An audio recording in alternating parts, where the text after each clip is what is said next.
Hi, guys. Welcome. Today is September the 16th, and today's topic is teaching us strategies for figuring out brand new words. So, we've been learning a lot of strategies for figuring out new words. Today, not only are we going to learn about some strategies, but we're going to learn about how to find the meaning of the words. Before we get started, I want us just to get our mind going, activate some of our schema a little bit, and I want to watch a short video about context clues. You may have heard about context clues in first grade. Hopefully you have, but if not, this will give you just a brief understanding of what context clues are.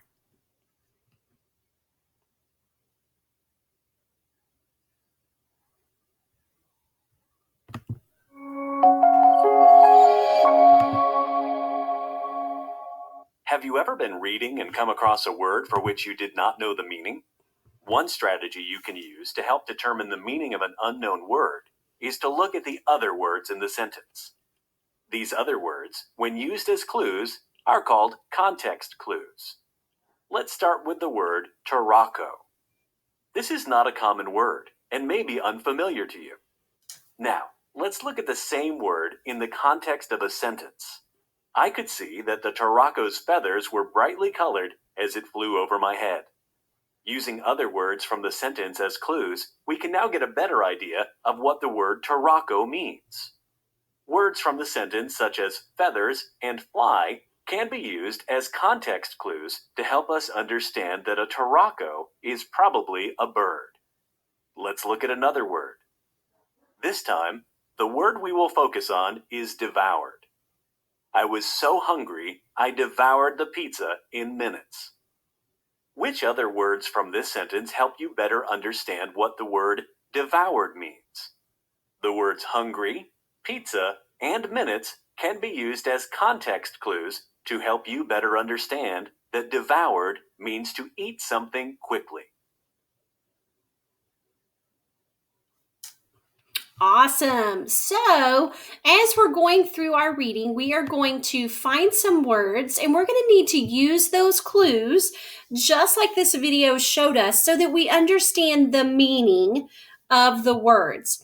Our learning target today is I can use clues in a text so I can determine what the word is and what it means. I will know I have it when I can use context clues to determine what the word is and what it means. So today, when we finish our lesson, you should be able to do the I will know I have it when. You should be able to determine what the word is and what it means by using the clues in the sentence. Today, I want us to think about our reading, and sometimes when we're reading new words or vocabulary words, they might trick us as we read. When you come to a tricky word, I want you to think about what does that word in the story mean? And what kind of clues can I use to find that out?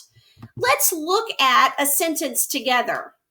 So the sentence says, he was distracted by the noise across the hall.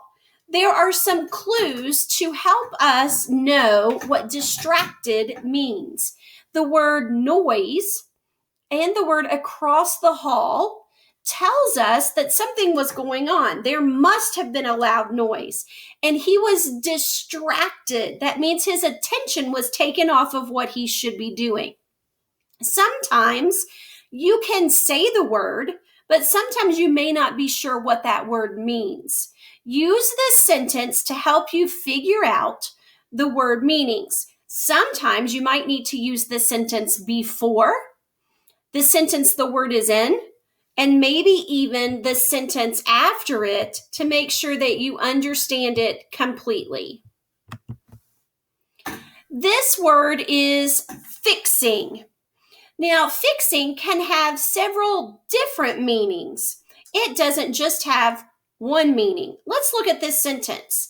She was fixing them lunch before they left. What other word could I use in place of the word fixing? She was what? Maybe making. She was making them lunch before they left. That would make sense. So making means the same as fixing. Fixing can have more than one meaning. One of the meanings is that it could mean to fix something that's broken, like you're fixing a toy, or your excuse me, your mother or your dad or your grandma or grandpa might be fixing the car. It also means to make something. So in our sentence, does it mean to fix something that is broken, or does it mean to make something? She was fixing them lunch before they left. You're right. It does mean to make something. So sometimes words can have multiple meanings. That means that they can have more than one meaning.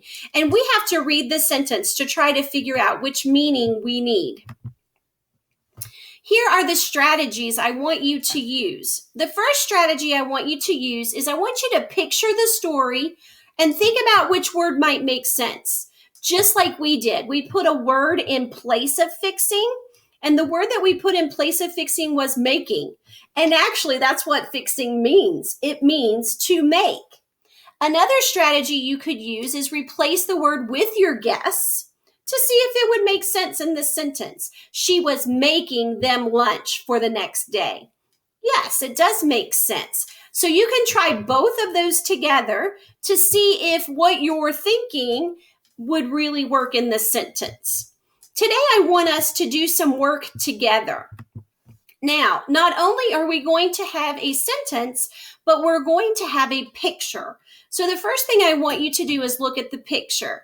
Remember last week I talked a little bit about using your picture clues, making sure that you do look at the pictures to help you figure out what's going on in the story. So when I look at the picture, I notice that this picture is of a playground. I also notice that there's some snow out on the ground. Now let's look at our sentence that I have. It says, beautiful white snow foofled the entire playground. The kids couldn't wait to put on their snowsuits and jump in. That underlined word foofled, oh my goodness, what could that possibly mean? Well, let's see if we can come up with a word that might mean the same, like it could take its place. Beautiful white snow foofled the entire playground. So let's look at the picture. Beautiful white snow blank the entire playground. What is that snow doing? It is covering the entire playground. So what does foofled mean? It means covering or to cover. So that is how you can figure out what words mean, by using the picture, by finding a substitute for that word, and by reading the sentences to make sure that you're using those clues.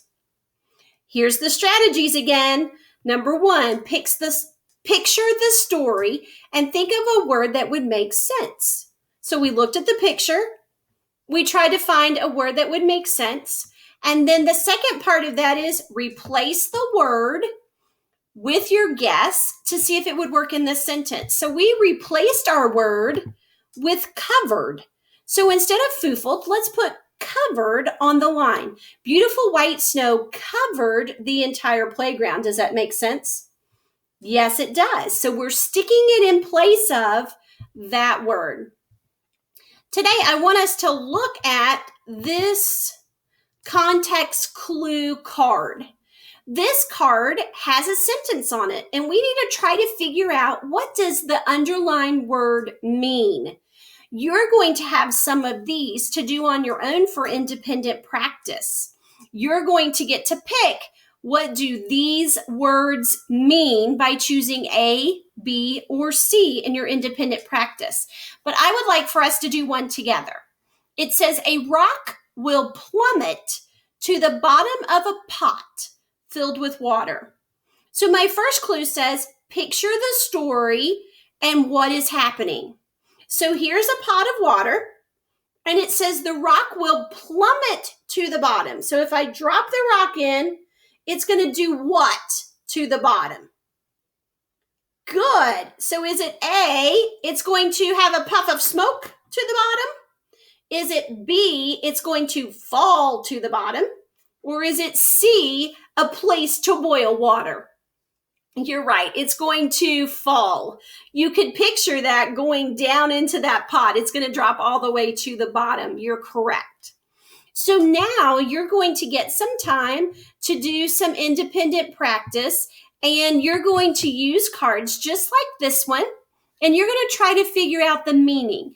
Now, don't forget, one of the tips that Mrs. Steck said to do is to put your guess in the blank to see if it makes sense. If it doesn't make sense, then that's probably not the answer. So that's an easy way to check yourself.